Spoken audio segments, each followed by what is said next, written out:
Hello বন্ধুরা, how are you all? Welcome to my first start dot. দেখবে এবার আগামী দিনে তোমাদের লাভ লাইফে কি ঘটতে পারে। জাস্ট প্লিজ আমাকে দেখাও আমার কালেকটিভ বন্ধুদের লাভ লাইফে আগামী দিনে কি ঘটতে পারে। পজিটিভ থেকো, দেখে নি আগামী দিনগুলোতে লাভ লাইফে কি ঘটতে পারে। জাস্ট প্লিজ আমাকে দেখাও আমার কালেকটিভ বন্ধুদের লাভ লাইফে কি ঘটতে পারে যারা এই ভিডিওটা দেখছে। ওকে, সামওয়ান ইজ রিচিং আউট।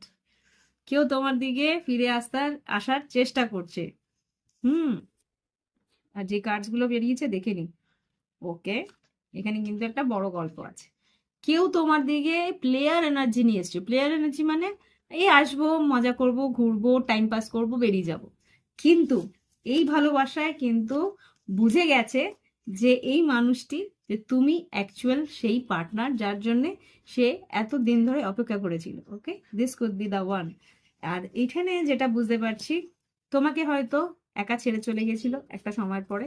এখন কিন্তু আসতে চলেছে ফরগিভনেস, ক্ষমা চাইতে। তোমার কাছে ক্ষমা চাইতে আসতে চলেছে, কেননা এই মুহূর্তে সে বুঝতে পারছে যে এই সম্পর্কটা কিন্তু আনকন্ডিশনাল লাভ দিয়ে তৈরি।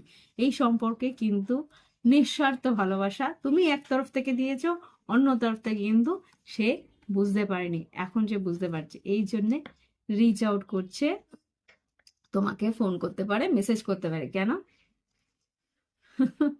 রোমান্টিক ফিলিংস তার তোমার প্রতি, নিঃস্বার্থ ভালোবাসা, একটা রোমান্টিক ফিলিংস নিয়ে এগিয়ে আসছে।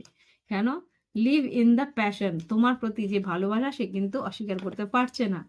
ব্রেক নিয়েছিল, ডেফিনেটলি টেক এ ব্রেক। তোমার কাছ থেকে দূরে সরে যাওয়ার চেষ্টা করেছিল, কিন্তু তোমার অ্যাট্রাকশন তাকে ছেড়ে দিতে দেয়নি। কেন? নিউ ডোরস ওপেনিং, খুব সম্ভবত আবার তোমার কাছে ফিরতে চাইছে। ডেফিনেটলি দেখাচ্ছি আমি। ওয়ার্ক অন দ্য কানেকশন, তোমার কাছে আসতে চাইছে, এই সম্পর্কে কানেকশনে আসতে চাইছে। Get to know each other, তোমাকে বুঝতে চাইছে। আর কি, আগে ও রেডি ছিল না, twin flame is not ready. এই মুহূর্তে কিন্তু সে সেকেন্ড চান্স পেতে আসতে চাইছে। ওকে, তো এই হচ্ছে গিয়ে তোমাদের জন্য রিডিং। ভালো লাগলে একটা লাইক আমার জন্য পাঠিয়ে দিও। ওকে, ভালো থেকো সবাই।